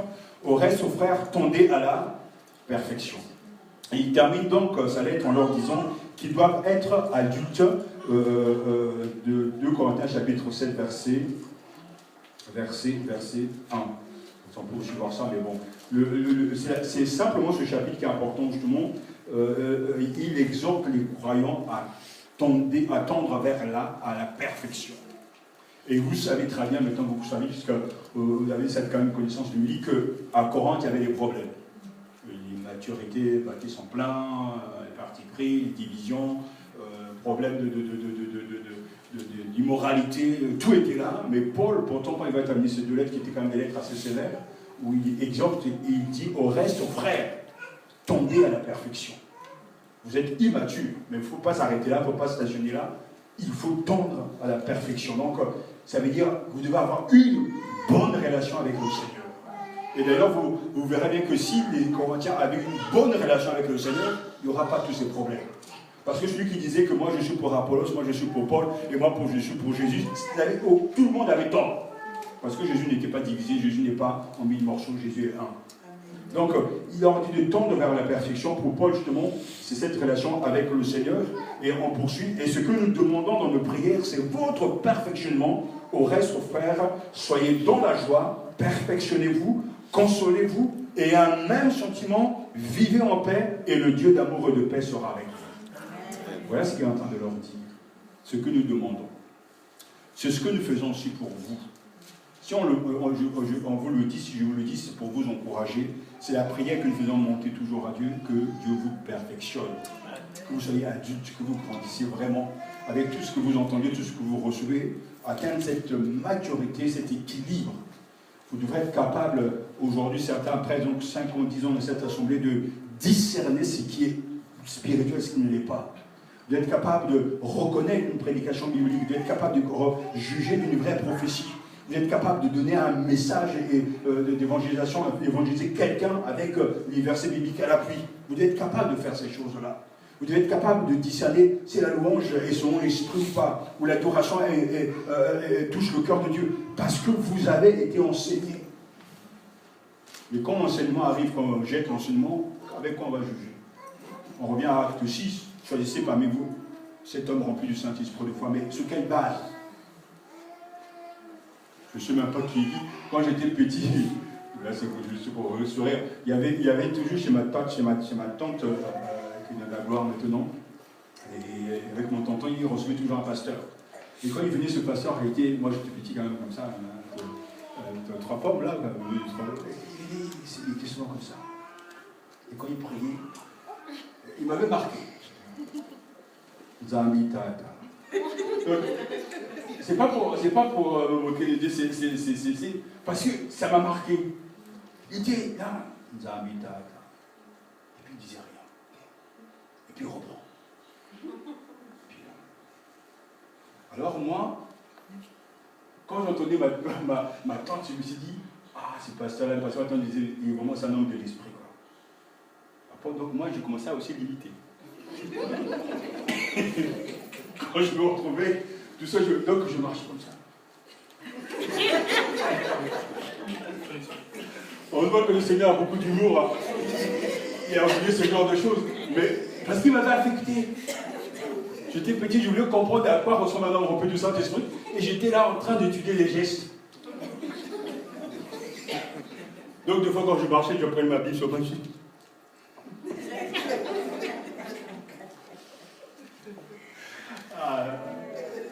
Je dis, bon, mais quand on a grandi, donc, du coup, on a d'autres critères bibliques pour juger. Mais je peux comprendre à la base que nos enfants, même à l'école dimanche, peuvent être impressionnés parce que c'est un point important. Lorsqu'on a pris à l'école du dimanche, le responsable de l'école du dimanche, vos prières doivent être des modèles. Parce que les enfants écoutent. Et ils apprennent à prier comme il se doit par rapport à ce que vous-même vous dites au Seigneur. Si vous faites une prière de genre un peu François, oh Dieu, tu connais la soeur Mathilde, elle n'avait pas fait ça, elle avait marché là-bas, ah j'ai oublié de Seigneur, n'oublie pas qu'elle a oublié de téléphoner. À mon Dieu. Parce que ça c'est la prière François, ça fait, il dit tout. Il y a des fois des choses qu'on ne sait pas à l'église, oh Seigneur, tu sais que la soeur m'a fait du mal, etc. Et des fois, je me donne sur ça. Des gens qui racontent leur vie, quoi. Les enfants vont écouter, vont avancer, je dis, oh Seigneur, tu vois mon copain de classe, c'est mal. Il y a un problème, là. L'enfant ne fait que t'imiter. Alors que si toi-même tu as les paroles bibliques, l'enfant va écouter et entendre se dire, oh Seigneur, dans ta grâce infinie, dans ton amour, aide-moi. Parce qu'il a entendu. Donc, il faut toujours, comme préparer nos prières, il ne faut pas prier et puis bombarder le ciel comme ça. Il faut réfléchir à ce que l'on dit parce que prier aussi, c'est enseigner les gens. Et que nous demandons une prière, c'est votre perfectionnement. Et chacun ici, en tout cas, à la maison, doit toujours prier pour le perfectionnement. Et ça, on a compris que ce perfectionnement, c'est avoir une juste relation avec le Seigneur. C'est ça vraiment la maturité chrétienne. S'il y a des chrétiens, vous m'arrêtez, hein, parce que là, c'est un peu la révision. Ça, c'est pour Paul. Pour l'Épître aux Hébreux, il parle aussi de perfection, de maturité. Que le Dieu de paix, qui a ramené d'entre les morts le grand berger des brebis, par le sang d'une alliance éternelle, notre Seigneur Jésus, vous rende apte à tout ce qui est bien pour faire sa volonté. Vous voyez, c'est toujours dans le sens de faire ce qui est convenable, mais apte à faire tout ce qui est dans sa volonté. Dieu nous donne donc ses aptitudes, cette envie, ce vouloir et ce faire pour faire toujours sa volonté. Et c'est cette prière que l'auteur des Épîtres aux Hébreux fait monter auprès du Seigneur, vous rende apte à tout ce qui est bien pour faire sa volonté. Ça, c'est le perfectionnement. C'est ce que Dieu attend. Pour Pierre, là vous avez les références, ça c'est le verset biblique, vous avez les références. Pour Pierre, c'est exactement le même sens. Le Dieu de toute grâce qui, en Christ, vous a appelé à sa gloire éternelle, après que vous aurez souffert un peu de temps, vous formera lui-même, ou vous perfectionnera lui-même, et Jésus même dira, soyez donc parfaits, comme votre Père Céleste est parfait. Donc, quand Paul parle justement de perfectionnement, de ça, ce n'est pas une option, c'est très biblique. Le fait de donner ces exemples que Paul lui-même, aussi bien que l'auteur a connu donc l'Épître aux Hébreux, ainsi que Pierre et Jésus lui-même, vont dans le même sens que ce n'est pas du tout un thème secondaire. C'est là un objectif par rapport à Dieu pour le bien du corps de Christ, que chaque croyant qui est né de Dieu se perfectionne, que chacun ait une bonne relation, une relation profonde, équilibrée avec Jésus. Et c'est pour ça qu'il faut annoncer Jésus. Si tu ne sais pas prêcher, parle de Jésus, c'est déjà la vraie prédication. Et quand Jésus lance l'appel à ses disciples, soyez donc parfaits, soit il nous écrase avec ces mots, parce que qui peut être parfait? Mais qui peut l'être? Mais si Jésus le dit, c'est que ça fait partie d'un projet de Dieu et que c'est possible. Soyez donc parfaits comme votre Père Céleste est parfait. C'est bon? Donc, au résumé, ça dit qu'il s'agisse de Paul, de l'auteur de l'Épître aux Hébreux, de Pierre ou de Jésus, le principe est le même, les saints doivent devenir adultes complets, rien d'autre ne satisfait le cœur de Dieu.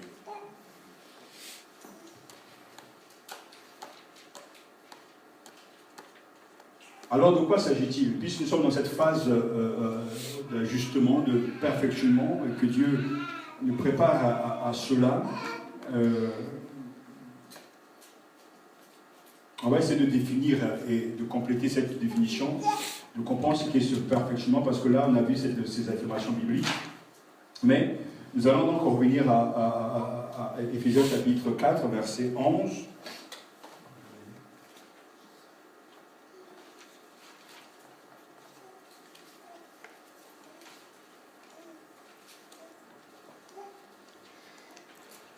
On va lire donc Éphésiens chapitre 4, verset 11 à 16.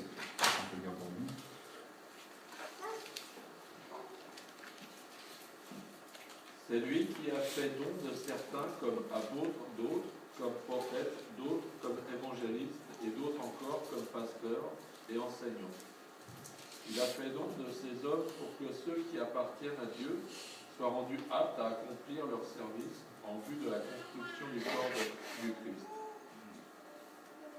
Ainsi, nous parviendrons tous ensemble à l'unité dans la foi et dans la connaissance du Fils de Dieu, à l'état d'adulte, à un stade où se manifeste toute la plénitude qui nous vient du Christ.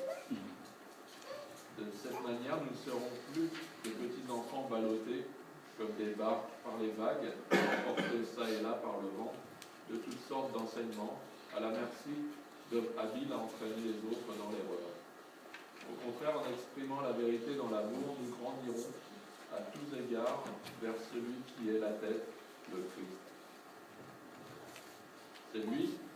C'est de lui que le corps tout entier tire sa croissance pour s'affermir dans l'amour, sa cohésion et sa forte unité qui lui venant de toutes les articulations dont il est pourvu, pour assurer l'activité attribuée à chacune de ses parties. Amen. C'est un passage extrêmement riche et qui nous donne en tout cas de comprendre comment on s'ajuste, comment on se perfectionne et qui le fait, de quelle manière. Le verset 11 nous dit que les dons qu'il a fait, ce sont donc des apôtres, des prophètes, des évangélistes, des pasteurs et catéchètes, moi je l'ai ici par rapport à ça, donc des évangélistes, etc. Et des docteurs pasteurs. Dans le but, nous dit le verset 12, c'est la clé un peu de tout ce passage, afin de mettre les saints. Donc les saints, c'est ceux qu'on a vus tout à l'heure, chapitre 1, verset 4, ceux que Dieu a choisis dès la fondation du monde pour être saints et irréprochables devant lui. Donc le but de ces 5 ministères est de mettre les saints en état d'accomplir le ministère pour bâtir le corps du Christ. C'est quelque chose de tout à fait incroyable. Donc, ceux qui ont ces ministères, apôtres, évangélistes, pasteurs, prophètes, docteurs, Dieu les a donnés à l'Église universelle, pas locale, universelle, dont l'objectif de mettre en état les saints. Cela sous-entend déjà que les saints ne sont pas dans l'état, en tout cas, en état de travailler dans le corps. On doit leur apprendre comment on travaille, comment on vit, comment on se déplace dans le corps, de manière imagée. Quand je parle d'imagée, c'est-à-dire que le corps, bien sûr, c'est le corps du Seigneur et l'Église. Et comme ils sont sortis du monde pour être au Seigneur, ils doivent se dévêtir de certaines choses pour se vêtir d'autres choses. Ils ont quitté les ténèbres pour entrer dans la lumière, ce n'est pas la même vie. Ils ont quitté le monde avec sa musique, ses loisirs, ses jeux, pour entrer dans un autre monde avec sa musique, ses autres attentes, c'est deux mondes complètement opposés. Si cette séparation n'a pas eu lieu, il sera impossible de mettre en état ce saint pour qu'il puisse faire son travail. Tout le monde, au moment où le Seigneur l'intègre dans l'Église, reçoit un don spirituel. Et il ne faut pas toujours affectionner les dons les meilleurs, comme parlant langue, prophétie, interprétation, tout ça, ou le ministère. C'est qui souvent est choquant et même étonnant, et je reviendrai beaucoup plus tard, parce que tout le monde veut avoir le micro. Pensons que le ministère, c'est avoir le micro, faire les choses, diriger la louange, diriger la prière, diriger ceci. Mais les gens ne savent pas être assis et faire le travail en tant qu'adulte par rapport au don que Dieu leur a donné. Par exemple, jeûner et prier, dans la Bible, est un ministère qui est efficace. Il y a une sœur dans la Bible qui s'appelle Anne, qui jeûnait et priait et qui servait Dieu de cette manière. Aller visiter les malades dans les hôpitaux, c'est un ministère efficace. Mais comme chacun veut saisir le micro, parce que pensons que c'est le seul ministère spirituel, les gens ne sont pas efficaces dans leur tâche. Parce qu'ils pensent que la tâche primordiale, c'est la prédication, ou c'est le fait de conduire la louange, ou je ne sais pas, de conduire un groupe. Donc tout le monde va avoir ce don-là. Mais ils oublient que tout le monde, tous les croyants qui ont reçu l'Esprit de Dieu, ont reçu un don spirituel pour travailler dans le corps afin d'édifier le corps.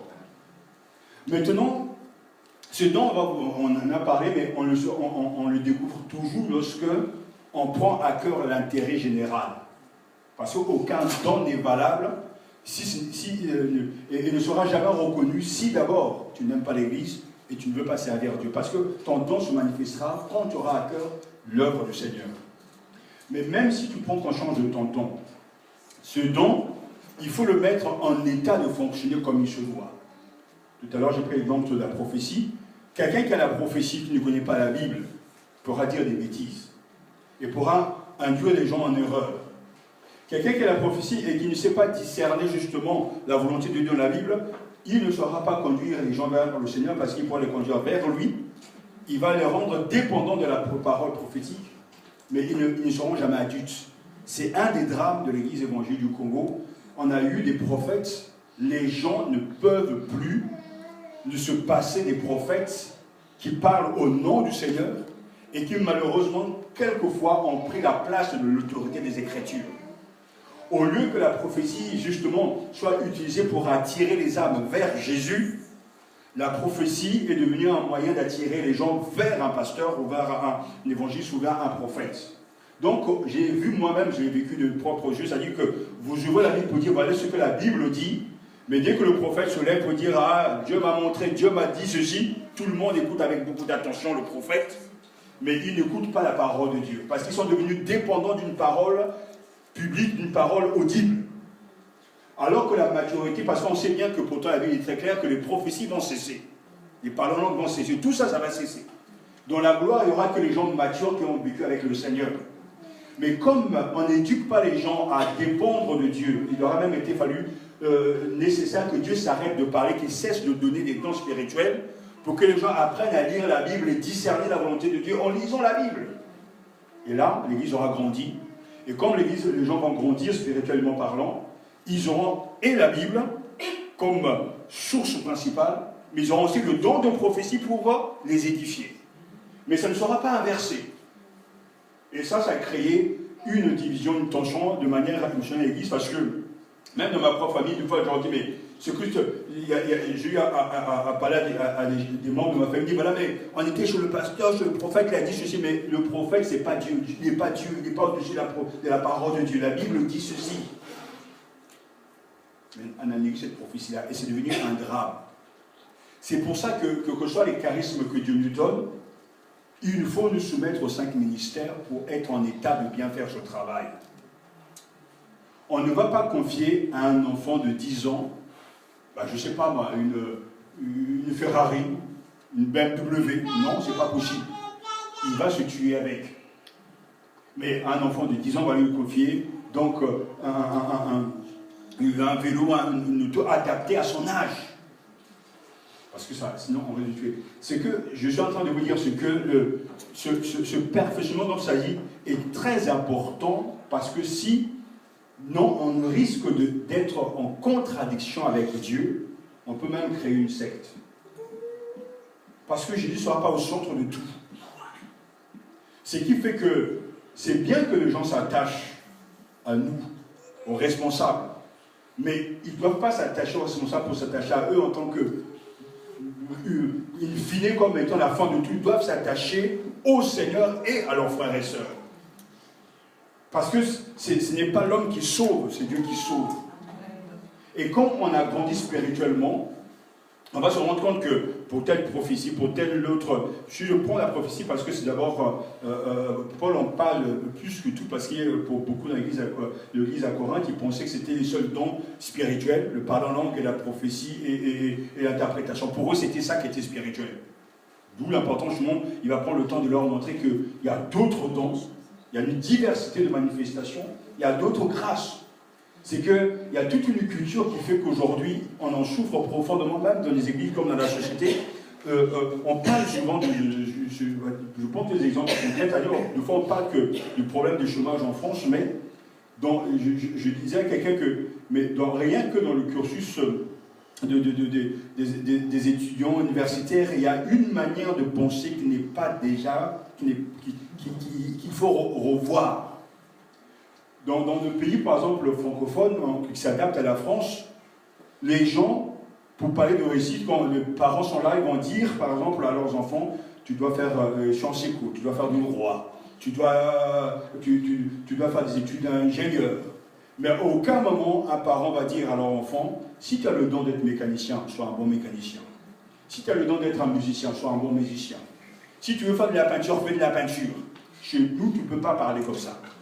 Faire de la peinture, mais tu vas manger avec quoi? Jouer au football, tu vas manger avec quoi? En fait, il y a toute une mentalité qui est là, mais aujourd'hui, on se rend bien compte dans un pays développé que je ne sais pas, Van Gogh, il est hyper riche, un millionnaire. Il y a des footballeurs qui gagnent des millions de plus en finir, juste pour courir derrière un ballon. Alors, du coup, tout est bouché. Quand j'étais étudiant, on change, c'est que tout le monde est là. Au droit, tout le monde est là. C'est toujours le même filière.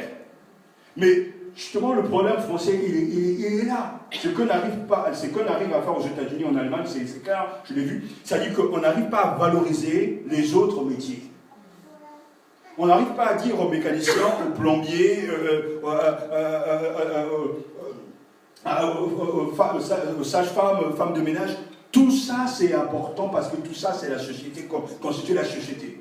Donc, du coup, on diminue les gens. Et quand tu vas dire, mais qu'est-ce que tu fais comme emploi? Moi, je suis éboueur. Tu ramasses les poubelles? La honte. Tu n'as pas eu ton bac ou quoi? Qu'est-ce que tu fais? En fait, on te diminue, on te casse. Alors que tout ça, c'est important. Une ville où il n'y a pas d'éboueurs, c'est une ville qui va pourrir. Alors, les touristes ne viendront plus. La France a connu ça cet été, il n'y a pas longtemps. Les touristes, mais c'est sale. Vous allez en Allemagne, vous allez même en Hongrie, à Budapest, mais c'est hyper propre. En Autriche, c'est propre. Je ne suis pas été en Chine, mais on me dit que c'est impeccable. Et pourtant, si. Mais c'est grâce à qui?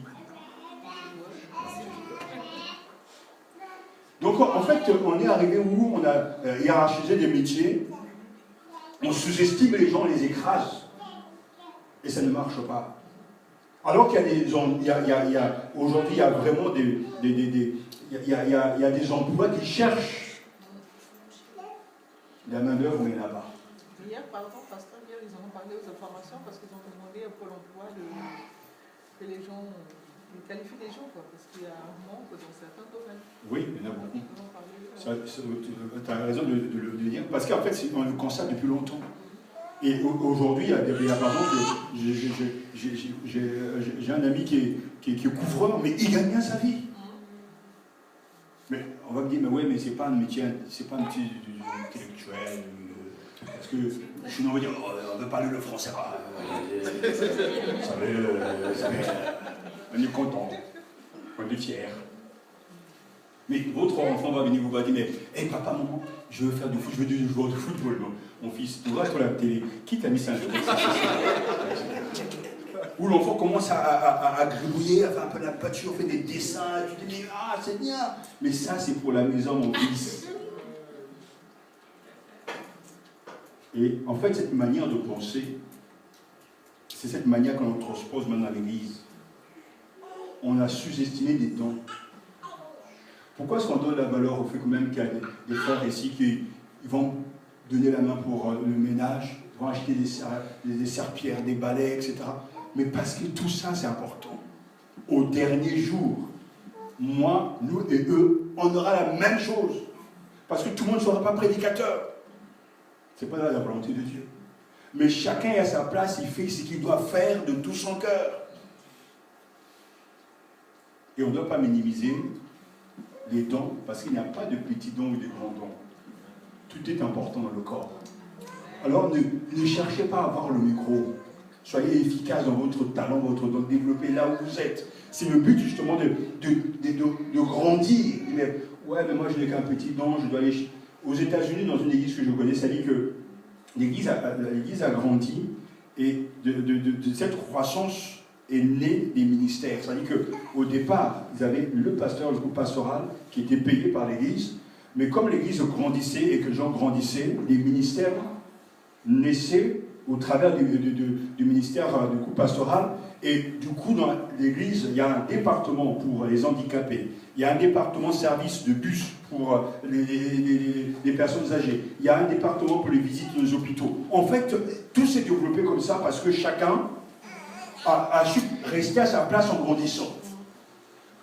Du coup, on a plusieurs services dans l'église et qui fonctionnent autour de la Bible lorsqu'on les enseigne. Et chacun est efficace dans son domaine. Et l'église grandit comme ça. Mais ça, c'est un changement de mentalité. Il y a un temps, je me souviens, ce frère, il y a un vieux frère, un pasteur missionnaire qui était en Belgique, qui avait prêché sur, il avait prêché sur le don donner le don de libéralité. L'hospitalité. Qui aspire à ce don? Combien de personnes ici ont prié, Seigneur, donne-moi le don de l'hospitalité? Soyez honnêtes. Je suis sûr que vous ne pas lever les mains. Peut-être elle n'aura pas, mais en général, on ne prie pas pour demander ce genre de don. Mais on prie, Seigneur, fais de moi un puissant évangéliste. Fais de moi un puissant prédicateur. Parce qu'on pense que c'est à ces ministères-là qui sont importants, alors que tout est important. Seigneur, dans notre église, il manque le don de l'hospitalité. Donne-moi ce don. Des gens viennent qui n'ont pas de moyens, qui n'ont pas de lieu. Donne-moi ce don. Donne-moi un appartement pour accueillir ces frères-là. Combien de gens prient comme ça?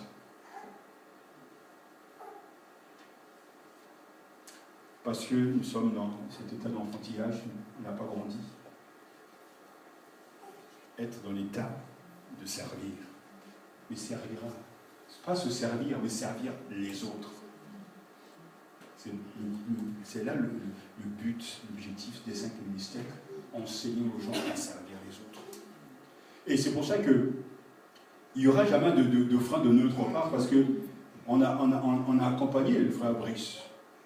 Dès le début, on avait parlé avec lui, c'était clair dans mon évaluation, on avait un objectif, il a suivi le chemin qu'il devait suivre, on l'a accompagné. C'est une bénédiction pour l'Église, mais pour lui-même. Mais demain, on n'attend pas qu'un autre Brice se lève, parce qu'il n'y a pas que ce chemin-là.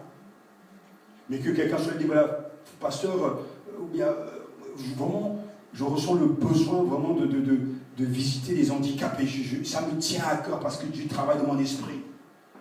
Ben, nous, on va l'encourager. Parce que c'est ça le fait de mettre en état de marche. Mais pour que nous puissions arriver à ce stade-là, même que Dieu vous donne, ce que vous ne voulez pas, parce que des fois Dieu donne des dons, les gens ne veulent pas. Ce n'est pas parce que je veux. Il faut que le cœur change. Vous voyez bien que c'est là le but vraiment ultime, le perfectionnement des saints en vue de l'œuvre du ministère. En fruit de l'œuvre du ministère. Donc, c'est bien mettre les saints en état d'accomplir le ministère pour bâtir le corps de Christ. Pasteur, excusez-moi. Mais est-ce que des fois, Dieu donne des dons? Bon. Est-ce qu'on des fois, on s'en rend pas compte ou on ne veut pas? C'est-à-dire qu'on ne se rend pas compte, on ne veut pas. Non, parce que vous dites que non, Dieu donne des dons, mais on ne veut pas. Non, bon, moi je pense que des fois aussi on ne se rend pas compte. Oui, c'est possible, mais ça dépend dans quelles conditions tu es toi-même. Parce que si dans ta tête, pour toi, le don, c'est comme je dis, prophétiser, parler en langue, guérir les malades, Dieu peut t'avoir donné un autre don, tout le Saint-Esprit t'a donné un autre don, mais tu ne le verras pas parce que tu es déjà, dans ta tête, tu as déjà fixé ton attention sur autre chose. Et quand même Dieu va t'utiliser dans ce don qu'il t'a donné par le Saint-Esprit t'a donné ce don, bah, tu ne vas pas l'accepter parce qu'il ne correspond pas à ce que toi tu veux. Alors que le don que le Saint-Esprit donne, c'est un cadeau qu'il donne, ce n'est pas le choix de l'homme. C'est quelque chose que Dieu te donne. Je n'ai pas choisi le ministère, il m'a été donné. On ne choisit pas le don, il t'est donné par le Saint-Esprit. Mais le problème, c'est que ce n'est pas le don qui pose un problème. Mais quel est le but de ce don? C'est pour l'édification du corps de Christ. Et si nous prenons chaque don, chacun acteur et je dirais parfait dans son domaine, bah, il y aura une église mature. Regardez, il n'y a pas de secret dans la vie. Vous regardez les bons films américains, pourquoi ça marche? Pourquoi les films comme Titanic a eu du succès? Pourquoi les Américains font des films incroyables? Quand vous regardez un film américain, vous êtes vraiment incroyable. La dernière fois, on est parti en famille à regarder le dernier... c'est quoi déjà? Avec les enfants. Tarzan et Tarzan. Les enfants regardaient Tarzan. Mais ce Tarzan-là, il nous a parlé. Parce que les Américains ont réussi à nous raconter l'histoire de Tarzan que moi j'avais connu quand j'étais petit, où Tarzan, le petit blanc, arrive dans la jungle et qui domine la jungle alors qu'il vient d'arriver. Les autochtones, lui, ils n'arrivent pas à s'en sortir, mais eux, ils arrivent. Et c'était marrant parce qu'en ce temps, c'était pour de fois en noir et blanc. Et c'est carrément les villageois qui tombaient des montagnes. Mais tu as grandi dans le village, c'est toi qui tombes des montagnes. Non, il y a un problème. Mais le nouveau Tarzan, il te fait réfléchir. C'est Tarzan qui doit apprendre du noir, ce qu'il faut faire, ce qu'il ne faut pas faire. Les Américains ont réussi à changer, à réfléchir différemment. Ce Tarzan, c'est un Tarzan en fait qui est en retard et qui doit être éduqué et qui est en fait ignorant. Ils ont comment inversé. Il y a que les Américains qui sont capables de faire ça. Et je pose la question, mais pourquoi les films américains vont marcher? Ils vont regarder Spider-Man, X-Men, enfin ce que les jeunes aiment, je ne sais pas si vous aimez ça, mais c'est des trucs bien. Vous êtes là, même quand vous êtes fatigué, vous ne pouvez pas dormir.